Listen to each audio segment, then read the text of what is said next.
prophets of the Anbiya alayhimu salatu wassalam.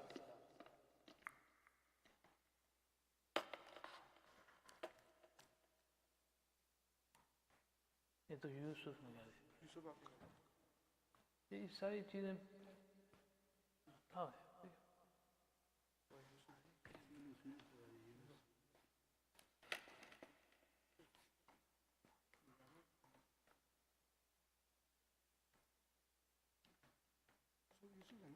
Yunus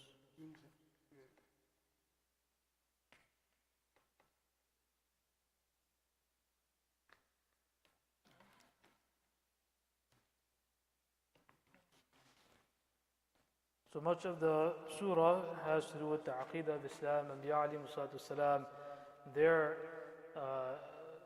stories and how people can benefit from them, which is a common theme in the Makki surahs. The very first ayah of Surah Yunus, Alif Lam Ra, Tilka Ayatul Kitab al-Hakim. Alif Lam Ra, as we know, these are known as the Huruf Muqatta'at. Huruf Muqatta'at mean those letters of the Quran Kareem which are read separately. The rest of any other letters, when they come, we read it together to form a word. Muqatta' means you read it alif as alif, lam as lam, ra as ra, and it's called muqatta'. Muqatta' literally means something which is cut up. For example, the next word, if it's tilka, we won't read it ta, lam, kaf. We read it together, tilka. So those aren't called huruf muqatta'at. The sir, the secret behind the huruf muqatta'at, these are known to Allah subhanahu wa ta'ala, and these are known as from the mutashabihat.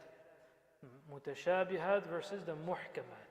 Muhkam means that the meaning is known and there is no change in it. It's definitive.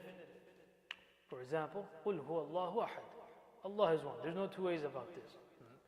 إِنَّ السَّاعَةَ لَآتِيَةٌ. Qiyamah will come. So these ayat, which are many, there are many ayat, muhkamat. From some of the ayat are known as mutashabihat, that the meaning of them are known to Allah subhanahu wa ta'ala. In reality, what does it mean? That is known by Allah subhanahu wa ta'ala and perhaps His Rasul sallallahu alayhi wa sallam. Tilka ayatul kitab al-hakim. That these, the word tilka often is used for those, something which is far away. But here we translate as these, or some translations translate as these. The reason why tilka is used is to show that when you say something is far away, that means that it has a very high position. Something which is far away, often the idea of it being that it is very high and lofty. So tilka ayatul kitab al-hakim, referring to the ayat in the lawh mahfuz. Referring to the ayat in the lawh mahfuz, that's one tafsir. Tilka ayatul kitab al-hakim, that these are the verses of the Hakim book.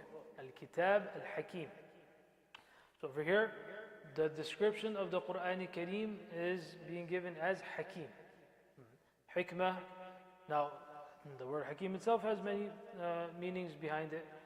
One meaning that many of us may be acquainted with is that, and as is translated over here as well, is the all-wise. Hakim coming from hikmah, meaning from wisdom. What does hikmah mean? What does wisdom mean? A basic meaning of hikmah and wisdom is to place everything in its correct time, in its place. If it's as far as giving legislation is concerned, then the right amount of legislation is given, the right law is given. That is what hikmah is. The hakim, someone who is hakim, places everything and does everything appropriate to what that thing requires. So if human beings need certain laws, then that will be legislated. If the world, the universe, the cosmos needs certain cosmological laws, then Allah subhanahu wa ta'ala will do that as well. So this coming from the sifa, the quality of Allah subhanahu wa ta'ala, the name of Allah subhanahu wa ta'ala as Al-Hakim. So the Quran Kareem being the kalam, the eternal word of Allah subhanahu wa ta'ala, will also take the ma'na, take the meaning of Hakim as well. Here we can take a moment and understand The laws of the Quran Kareem, the laws are one section of the Quran Kareem. Otherwise there's Qisas al-Anbiya, for example, the stories of the prophets. There are ayat that remind a person about the akhirah, for example. Various other genres and themes of the Quran Kareem. So one such theme is ahkam, laws of Allah subhanahu wa ta'ala. So the idea of hikmah is very profound over there. It's easier to understand. So which hukum to give, which command to give, which law to give. That is from the knowledge of Allah subhanahu wa ta'ala, comes from the sifa of Him being hakim and His hikmah. Man may not understand that. Human beings may not understand that. Believers, mu'mins may not understand that. But what helps is that when someone understands what are the objectives of the Sharia. What is the reason for why human beings are sent into this world?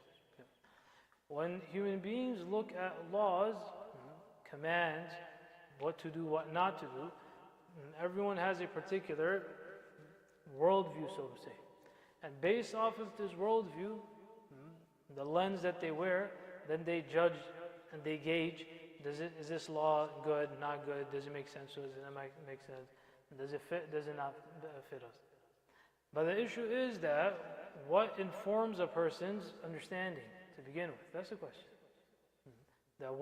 Based on what are you gauging something? So often people will gauge based on their personal, subjective experiences of things. Whereas the nature of law in itself is that it's supposed to be something which is general and which is for the benefit of the general masses. Not just one person, not just two people, not just in one era. Sharia of Islam, Rasulullah Sharia Islam, is to last till the last person to come.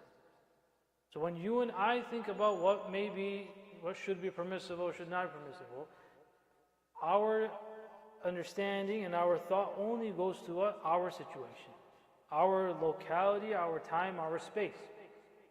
But Sharia is such that from the time of Rasulullah till the last person to come to Yawm al-Qiyamah, it must accommodate all of those situations. So imagine how, and this being the eternal word of Allah subhanahu wa ta'ala, this will last till the day of judgment, how much hikmah there is in this, that you have such principles and such a sharia and such a law that's revealed, that from 1400 years before us, and Allah knows only when will the last person be and when will that end. That's the kind of law that is revealed. And that's how the law must be. No system today in the world claims this even, that our system of law is applied to 1400 years ago, and it will also apply for as many years that are to come. It's never that structured, and doesn't have such a foundation and principle to such a degree that anyone can make such a claim. So تلك آيات الكتاب الحكيم, that these are the verses of that book which is Al-Hakim, all-wise. The second thing a person must understand is that the ahkam of Islam will take akhirah into consideration as well. Whereas man-made law, often secular, liberal, especially liberal, will only take the materialistic world, the temporary world into consideration. That what makes sense for us right now as human beings. So every system of law has certain values. It's based off of certain values. The challenge for the Muslim, especially the American Muslim over here, who grows up in a particular culture, is that you have to be able to sift between what is informing the law, which values are informing the law. So for example, the USA, the founding principles, for example, are what? Pursuit of happiness, freedom. Part of the principles is separation of church and state. Now this is completely antithetical to Islamic law then. So the laws that will be established over here will be based off of these objectives, these values. So the Muslim must understand that which laws for him, the ahkam of Islam then, the laws of Islam, that they are being informed by other values, not by the same values that are being established over here. Okay. So the understanding of liberty over here is very different than what Islam says. The understanding of freedom is very different. The idea of pursuit of happiness over here, that means that you made your entire pursuit in this world. Whereas the very aqidah of a Muslim is what? Happiness is ad-dunya sijnul mu'min wa jannatul kafir. That's the very basis of it. That this dunya, this world is sijnul mu'min. This is a prison for the believer. For you, the Jannah is in the akhirah. It's not here. How can you have pursuit of happiness over here? This is a place of ibtila, liyabluwakum. Ibtila is done over here. The happiness will come in the akhirah. So then that's what informs the laws as well, over here. So a Muslim who grows up in this culture, they may not understand this. Because culture is very strong.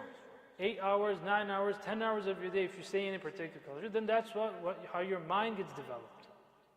So you start inadvertently, knowingly, unknowingly, wantedly or unwantedly, it doesn't matter.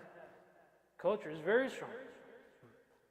So that's why it becomes even more of a responsibility for the Muslim to learn his deen, to understand it, the foundations of it, principally structured learning of what it is that is expected of a Muslim.